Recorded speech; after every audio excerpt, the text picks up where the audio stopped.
আম্মা দেহ কারে লইছি। সুজন মাইয়াটা কেডা? আম্মা এই হইছে বড় লোকের মাইয়া, তোমার পুত্রবধূ।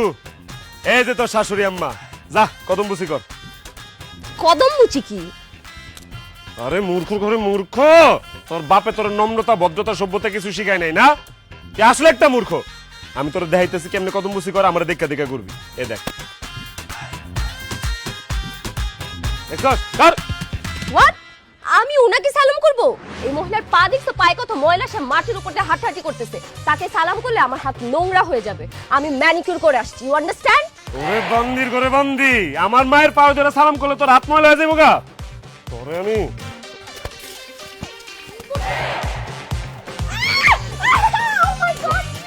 এখন তোরা তো ময়লা আছে, এখন তুই যা সালাম করবি, যা সালাম কর, নাইলে কিন্তু পুরা শরীরে মাটি ভরাই দিব। সালাম কর। ওকে ওকে, কদম মুচি। আল্লাহ বাঁচাক, আল্লাহ বাঁচাক। আব্বারে কর। হ্যাঁ,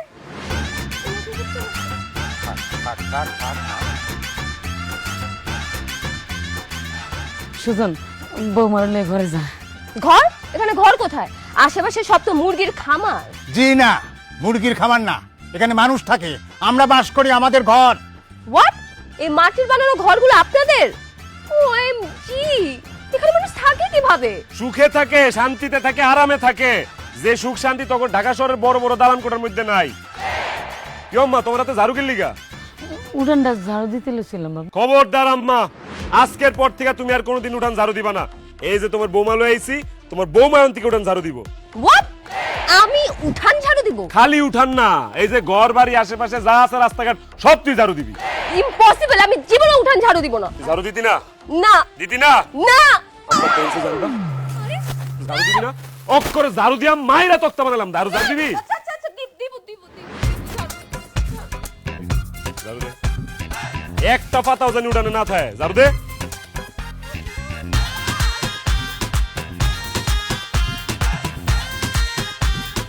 হ্যান্ডা ভালো করে দে।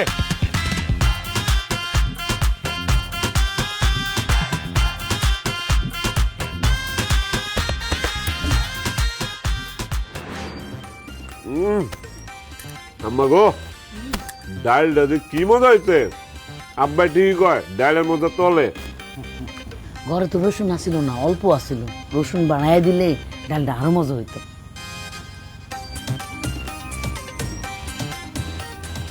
কি গো বউ, তুমি খাইবা না? কি দিয়ে খাবো আমি? কেন, ডালের আলু ভর্তা দিয়ে খাইবা? ইম্পসিবল, আমি ডাল আর আলু ভর্তা দিয়ে ভাত খাবো না। কেন? ডাল আর আলু ভর্তার মধ্যে সমস্যা কি? ডাল আর আলু ভর্তা হলো বাঙালির প্রিয় খাবার, আর আমরা হইলাম ডাইলে ভাতে বাঙালি। এক্সকিউজ মি, ডালে ভাতে বাঙালি না, মাছে ভাতে বাঙালি, ইউ ইডিয়েট। মাছের এখন অনেক দাম, এত দাম দিয়ে মাছ খাওয়া যাবো না, সেই জন্য আমরা হইছি ডাইলে ভাতে বাঙালি। এই দেশের 70% মানুষ ডাল আর আলু ভর্তা দিয়ে ভাত খায়। বাপের হোটেলে থেকে মস মস খাইতে তো এই জন্য টের পাও নাই। তাড়াতাড়ি ডাল আর আলু ভর্তা দিয়ে ভাত খেলো, নাইলে গুলাম না খায় থাকতে হইব। এই ডাল আর আলু ভর্তা হলো ছোট লোকদের খাবার। এই রিয়া চৌধুরী কোনোদিন এসব খাবার খায় না। কি কইলি তুই? ডাল আর আলু ভর্তা ছোট লোকদের খাবার? আজকে থেকে আগামী 1 সপ্তাহ তোর এই ডাল আর আলু ভর্তাই খাইতে কয়ে দিলাম। আম্মা খবরদার, আমি কয়ে দিতেছি 1 সপ্তাহ বাসায় ডাল আলু ভর্তা ছাড়া জানি অন্য কোনো কিছু রান্না না হয়। ঠিক আছে বৌমা, তুমি যদি ডাল আর আলু ভর্তা না খাও, তাহলে তোমার ভাগের ডাল আর আলু ভর্তা আমারে দাও। পরে কিন্তু তোমার এই লবণ আর কাঁচামরিচ দইলে খাইতে হইব। দাও আলু ভর্তা দাও। না না না না না, খালি ভাত লবণ দিয়ে আমি ডাল আর আলু ভর্তা দিয়ে খাবো।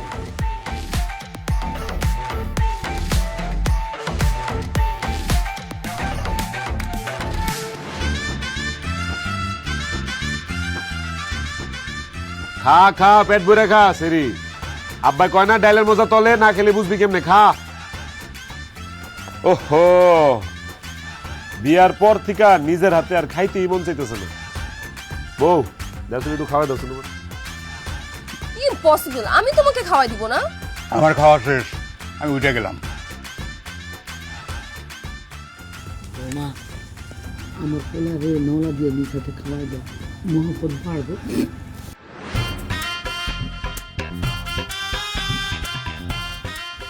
রে মাই কি কইছে শুনোস নাই? দেখাওয়াই দাও আমারে। পারবো না। পারতি না মানে? তুই যদি আমার নিজের হাতে খাওয়া না দেস, এই পুরা ডাল তো সব মাথার মধ্যে ডালুম আমি। না না না না না, ডাল আমার মাথার উপর ঢালবা না, আমার চুলগুলো নষ্ট হয়ে যাবে। তাহলে ভালো ভালো খাওয়াই দে। আচ্ছা ওকে ফাইন।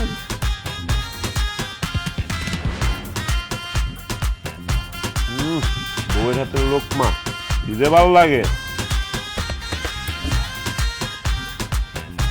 পোলা বাইনের মতো লোকমা দিতে কিন্তু পোলা বাইন বড় করে দে।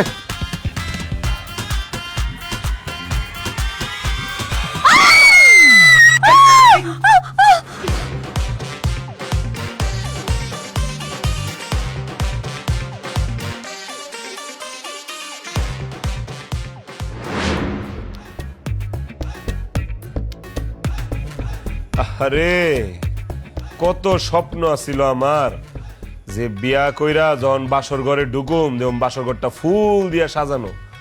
এখন ফুল তো দূরের কথা, একটা ফুলের পাপড়িও নাই। দেখা ফুলের মতো একটা বউ পাইছি, ফুল দিয়ে আর কি করুম। আয়ো কাছে আয়ো। এই এক্সকিউজ মি, আমি তোমার কাছে আসবো কেন? কারণ আমি তোমার আদর করবো, সোহাগ করবো, ভালোবাসবো। আয়ো। খবরদার একদম ফালতু কথা বলবা না। আমি ফালতু কথা কইতেছি না তো, আমি তোমার লগে রোমান্টিক কথা কইতেছি। শুনো, আমি চিন্তা করছি আমরা দুইজন মিলা 10-12টা বাচ্চা নিব। তুমি কি কও? কি 10-12টা বাচ্চা? কেন কম হয়ে গেছে? আচ্ছা ঠিক আছে, যাও 15টা বাচ্চা নিব। তুমি পাশে থাকলে আমি পারবো। দেখো আমি কোনো বাচ্চাও নিব না, আর তুমি কোনোদিন আমাকে স্পর্শ করতে পারবে না। কি স্পর্শ করতে পারুম না? এই যে করলাম, যা। জোর করে তুই আমার দেহ পাবি কিন্তু মন পাবি না। ছাড়। আমরা গরিব মানুষ, মন দিয়ে কি করতাম? দে হইলেই হইব। ছাড় নাকি চিৎকার করব? ছাড়। তুই না কইলেও আমি তোরে ছাড়তাম, কারণ ওই যে আমরা গরিব মানুষ, আমার টাকা পয়সা না থাকতে পারে কিন্তু আত্মসম্মান অনেক বেশি। কেউ কিছু না চাইলে আমরা জোর করে কখনো কিছু করি না। দজ্ঞা আজকে শরীরের উপরে অনেক প্রেশার গেছে, শরীরটা কেমন জানি ম্যাজ ম্যাজ করতেছে। এই নাও তো ভালো করে একটু পাউডার টিপ্পা দাও। এই আমি তোমার পা টিপে দিব? খালি পাও না, পাও টিপা শেষ হলে হাত মাথা পিঠ সব সুন্দর করে টিপ্পা দাও। টিপতে টিপতে ঘুম পারে বাসকে তুমি আমারে, বুঝো নাই? ইম্পসিবল, আমি তোমার হাত পা পুরো শরীর কোনোদিনই টিপবো না। পা সরাও। তুই যদি এখন আমার পাও না টিপস তাহলে কিন্তু আমি জোর এই, করে না না না, আমি টিপতেছি। সুন্দর করে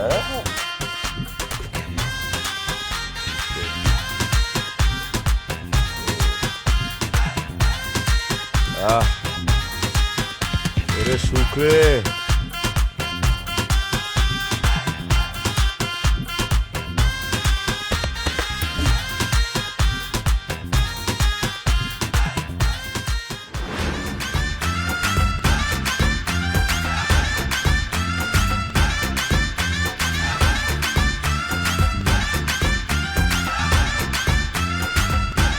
কি ব্যাপার চাচি, তোমার পোলায় নাকি বিয়া করছে? তা পোলার বউ থাকতে তুমি রান্তাছো কেন? বউ হয়েছে শহরের মাইয়া, ঘুমাইতে আছে, কোন সময় উঠবো কোন সময় রানবো।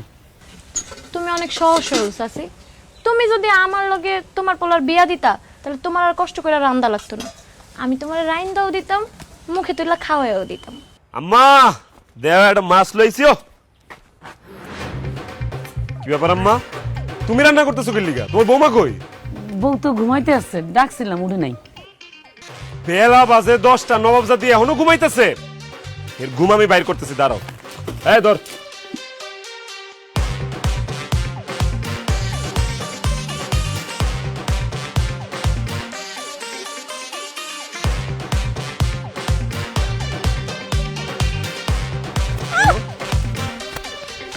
এই ডুডি সর।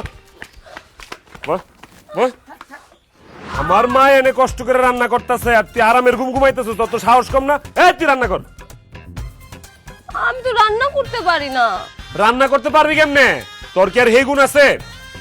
তুই যে তুই রান্না করতে পারছ না, তুই রান্না করা শিখবি। আম্মা এর রান্না করা শিখান। এই কর। থাক বাবা, আমি রান্না করতেছি, বৌমা রান্না করা লাগবো না। তরকারি স্বাদ নইলে তোর আব্বা খাইতে পারতো না। ওইটা আবার ঠিকই কইছে। এই আমার মা যেহেতু রান্না করতেছে তুই মায়ের পাশে বয়ে রান্না করাটা শিখ আর এই মাছটা কাট। রান্না শিখবো ঠিক আছে, কিন্তু আমি তো মাছ কাটতে পারি না। মাছ কাটতে পারো না, এত বড় দামড়া মাইয়া? তা ভাবি তুমি কি বাতাস খেয়ে বড় হইছো? ঠিক হইছস, এই হইছে একটা লাউ, বড় সরো লাউ, বাতাস খেয়ে বড় হইছে। এই মাছ কাট। থাক না, বৌমার কাটা লাগবে না, আমি কাটনি। মা তুমি রান্না করবা, তুমিই মাছ কাটবা, তাহলে বউ বাড়িতে লইছে কি লিগা? চেহারা দেন লিগা? এই মাছ কাটবো। এই তুই মাছ কাট। কি বলো, মাছ কাটতে গিয়ে যদি আমার হাত কেটে যায়? হাত কাটতে কাটতে তুই মাছ কাটা শিখবি। মাছ কাট, এই যে এলো বডি, এলো মাছ ধর ধর। ও, আমার হাত গন্ধ হয়ে যাবে। আচ্ছা আচ্ছা আচ্ছা, কাটতেছি কাটতেছি। এত বড় মাছ! আমার লারকি দাও একটা দেও না, না ফিটাইলে। এই মাছ তো মারে, পারবো, এত বড় পারবো, মাছ তো বটি দিয়ে কাটে? পারবো পারবো। হ্যাঁ? ও, এভাবে? খাওনের সময় তো হাঁসের মতো খাইতে পারো, এমন তো নিন্দাইতেছিস কি লিগা? মাছ কাট।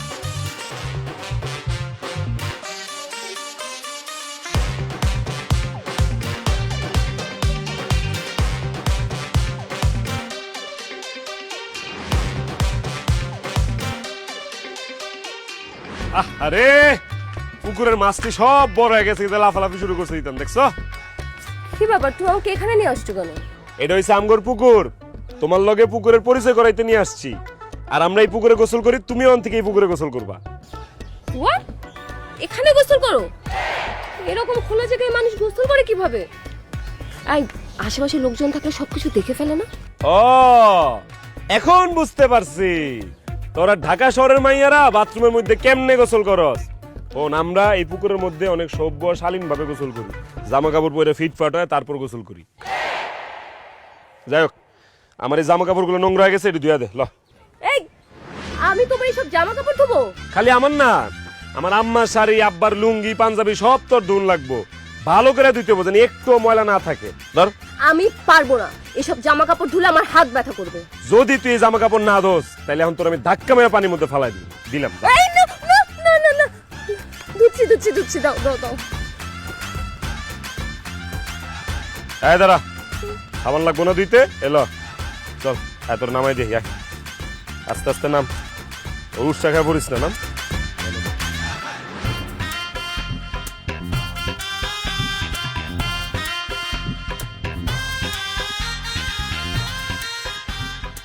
সুজন ভাই, তুমি আমার এত বড় টাকাটা কেমনে দিলা? আব্বা আম্মা তোমার লগে আমার বিয়া ঠিক করছিল, আর তুমি কিনা শহরের এই মায়ের বিয়া করে ফেলাইছো। হরে কপাল খারাপ হলে যা হয় আর কি, নাইলে তোর মতো গ্রামের একটা সুন্দর মাইয়া রাইখা আমি ঢাকা শহরের কোনো একটা ফার্মের মুরগি বিয়া করে আনি। তুই জানোস তোর লেগে কিন্তু অহন আমার পড়ানো অনেক কান্দে, তোর কথা আমার অনেক মনে হয়, মাঝে মধ্যে মন চায় সব বাইঙ্গা চুইরা রাত্রেবেলা তোর কাছে সুইটটা আহি, কিন্তু পরে আমার মনে হয় আমি তো বিয়া ইত্যা, আবার তুই যদি কিছু মনে করস, কিছু কয়ালাস। দূর সুজন ভাই, তুমি হচ্ছে কি কও না, আমি আবার কি মনে করুম? তোমার যখন মন চায় তুমি আমার কাছে চলে আইসো, আমি দরজা খোলা রাখুম। সাব্বাস, দরজা খোলা রাখিস, একদিন ঠিকই হেরে ছেকা দিয়া তোর কাছে চলে আমু। এই তুই ভালো করে কাপড় চোপড় ধো।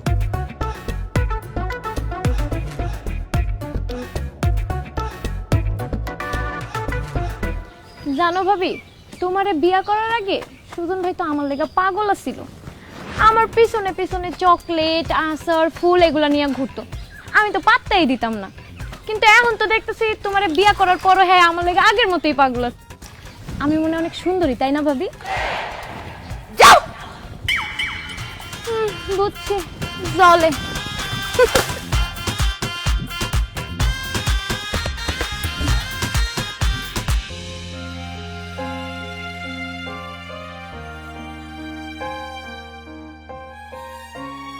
আব্বা, আব্বা, আল্লাহ, আব্বা আপনি কি লিগে খেতে কাম করতেছেন? কি করবো ক, চাকরিটাও নাই, খেত খামারে কাম না করলে সংসার চলবে কেমনে? তাছাড়া নগদ টাকা পয়সাও তো নাই যে মজুর রেখে কাম করামু। আরে কি গো আব্বা, মজুর নাই মানে? মজুর তো আছে। মজুর আছে মানে? কই মজুর? এই যে তোমার বৌমা খেত খামারের কাজ করবো, তুমি যাও তো আব্বা, রেস্ট নাও, যাও। এই, তুমি সব কি বলতেছো? আমি একটা মেয়ে হয়ে খ্যাত খামারে কাজ করব? মেয়ে মানুষ হইয়া তুমি অহংকার দেখাইতে পারো, মেয়ে মানুষ হয়ে তুমি গরিবের গায়ের উপর হাত তুলতে পারো, মেয়ে মানুষ হয়ে তুমি গরিবের চাকরি থেকে বরখাস্ত করে দিতে পারো, আর মেয়ে মানুষ হয়ে ক্ষেত খামারে কাজ করতে পারবা না? এই বেশি কথা না কয়ে খেতে কাম করো করো। সুজন, তুমি কিন্তু আমার উপর অত্যাচার করতেছো। তুমিও আমার উপর অত্যাচার করছো যখন তুমি বড় লোকের মাইয়া ছিলা। শুধু আমার উপরে না, আমার বাবার উপরেও তুমি অত্যাচার করছো, করো নাই? এখন কথা বেশি না বাড়ে কামে নামো, যাও কোপাও। সুজন, আমি পারবো না এসব কাজ করতে, প্লিজ আমাকে ক্ষমা করে দাও, প্লিজ। সরি, তুমি কোনো অন্যায় করো নাই যে তোমার ক্ষমা করতে হবে। থাক সুজন, বৌমার ক্ষেত খামারে কাজ করার দরকার নাই, আমি করতেছি, আমিই করি। না আব্বা, ওর কাজ করতে হবে, ওর বুঝতে হবে যে গরিব মানুষ কত কষ্ট করে, গরিব মানুষের ঘামের মূল্য কত, গরিব মানুষের পরিশ্রমের মূল্য কত। আর কোনোদিন অসহায় মানুষের উপরে অত্যাচার করার আগে 100 বার ভাববে তাইলে, বুঝেন নাই? এই দাঁড়াছিস কেন, কাম কর কর।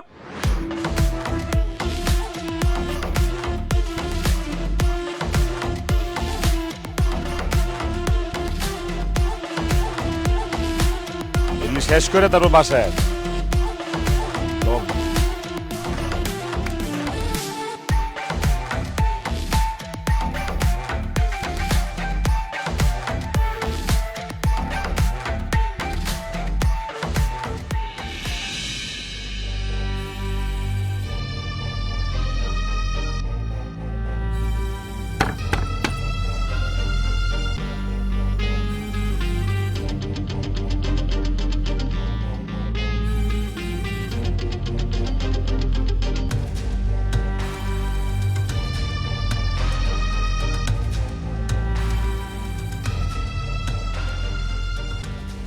খবরদার, আমি তোমাকে আগেও বলছি তুমি আমাকে স্পর্শ করবে না।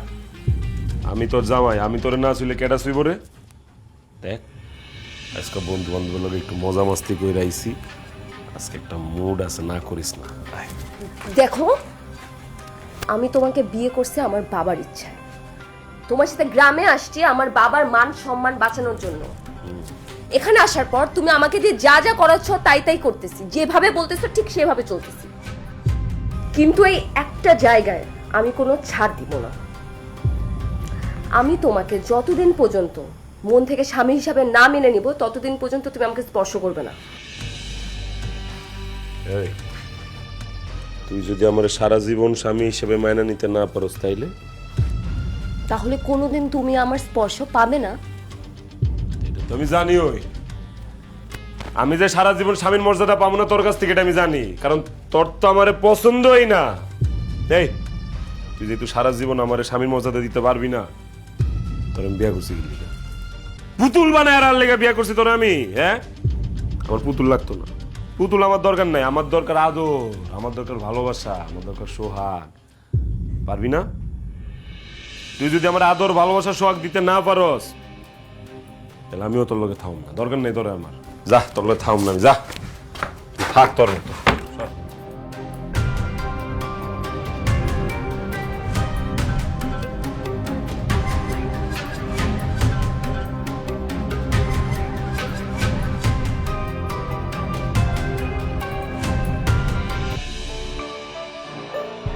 আম্মা, আম্মা কই তুমি? কিরে সুজন, বিউটি তোর লগে কেন? আর হেরে বউ বউ লাগতেছে, বিউটি বউ সাজছে কেন? কারণ মা একটু আগে আমি কাজে অফিসে যা বিউটির বিয়া করছি। সুজন, আমি তোমার বউ বাড়িতে থাকতে তুমি আরেকটা মেয়েকে বিয়ে করে কেন নিয়ে আসছো? এই তুই আমার কিসের বউ? তুই তো আমার নামের বউ, তুই তো আমার কামের বউ না। আজ পর্যন্ত তুই আমার স্বামীর মর্যাদা দিছস, তাইলে আমি তোর নিয়ে কেন করে থাকো?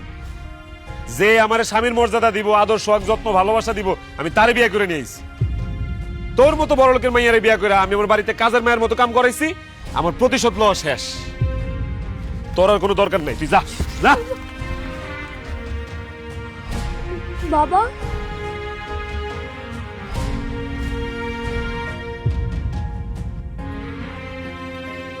মারি, আমি তোকে দেখতে এলাম, কিন্তু আমি তোকে এই অবস্থায় দেখব সেটা কোনোদিন ভাবিনি। কি হয়েছে মা? সুজন তোকে বাড়ি থেকে বের করে দিচ্ছে কেন? বাবা, সুজন আর একটা মেয়েকে বিয়ে করে বাড়িতে নিয়ে এসেছে, এ কারণে আমাকে বাড়ি থেকে বের করে দিচ্ছে। এটাই জগতের নিয়ম মা। তুই যার সাথে যা করবি তোর সাথে ঠিক সেই ঘটনাটাই ঘটবে। মনে আছে তুই কতজন মানুষের পেটে লাথ মেরেছিস, কতজনকে বিনা অপরাধে অফিস থেকে বের করে দিয়েছিস, তাদেরকে চাকরিচ্যুত করেছিস। দেখ আজকে বিধাতার নিয়ম, তুই যা করেছিস সেটাই হয়েছে। তোর যেখানে আসল ঠিকানা সেখান থেকে তোর স্বামী তোকে বের করে দিচ্ছে।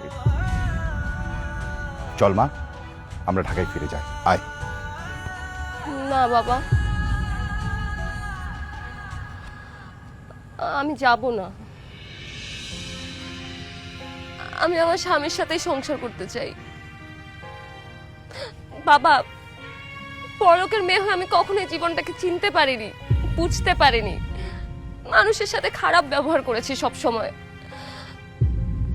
কিন্তু এখানে আসার পর সুজন আমার সাথে অনেক খারাপ ব্যবহার করেছে ঠিক, কিন্তু প্রত্যেকটা ব্যবহারে, প্রত্যেকটা আচরণ আমি বুঝতে পেরেছি যে একটা গরিব মানুষের জীবন কতটা কষ্ট হতে পারে। একজন নারীর জীবন আসলে এমনই হওয়া উচিত। সে তার স্বামীর সেবা করবে, শ্বশুর শাশুড়ির সেবা করবে, সংসারে কাজ করবে, সবার জন্য রান্না বান্না করবে। এতে তো নারীর জীবন ধন্য হয়। বড় লোকের মেয়ের জীবন আসলে সত্যিকারের জীবন নয়। সুজন, আমি জানি আমি তোমার সাথে অনেক অন্যায় অত্যাচার করেছি। তুমি পারলে আমাকে ক্ষমা করে দিও। তুমি আরেকটা বিয়ে করেছো তাতে আমার কোনো আপত্তি নেই। তুমি শুধু তোমার স্ত্রী হিসাবে তোমার বাড়ির একটা কোণ আমার একটুখানি ঠাঁই দিও। আমি আমার আসল ঠিকানা আমার স্বামীর বাড়িতে সারাটা জীবন থাকতে চাই। সত্যি তুমি আমার লগে এই বাড়িতে থাকতে চাও? হ্যাঁ চাই, তোমার সাথে, আমার শ্বশুর শাশুড়ির সাথে সারা জীবন থাকতে চাই। বাহ, এটাই তো আমি চেয়েছিলাম রে মা। সুজন, আমাদের প্ল্যান তাহলে সাকসেসফুল। 100% সাকসেসফুল শ্বশুর আব্বা। প্ল্যান? প্ল্যান মানে কিসের প্ল্যান? কিসের প্ল্যান? মা তুই তো অনেক অহংকারী ছিলি।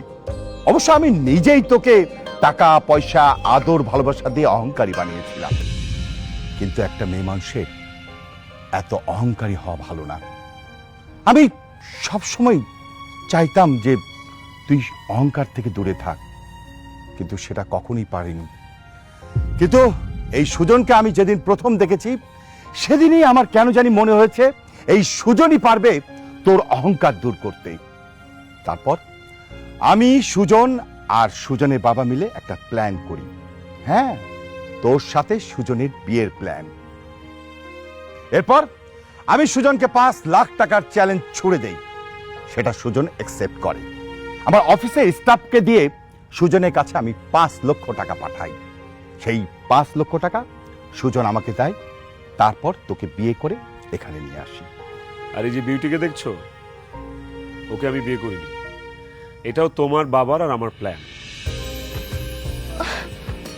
Thanks god.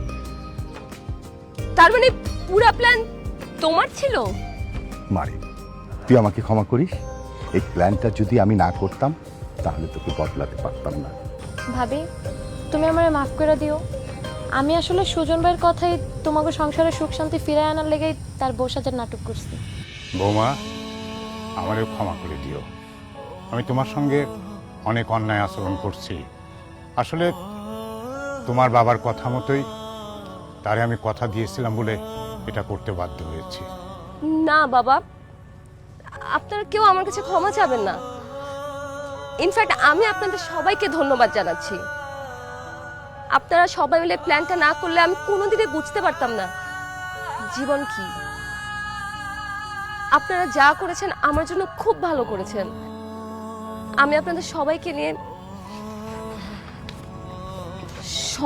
সুখে শান্তিতে থাকতে চাই, এখানেই থাকতে চাই।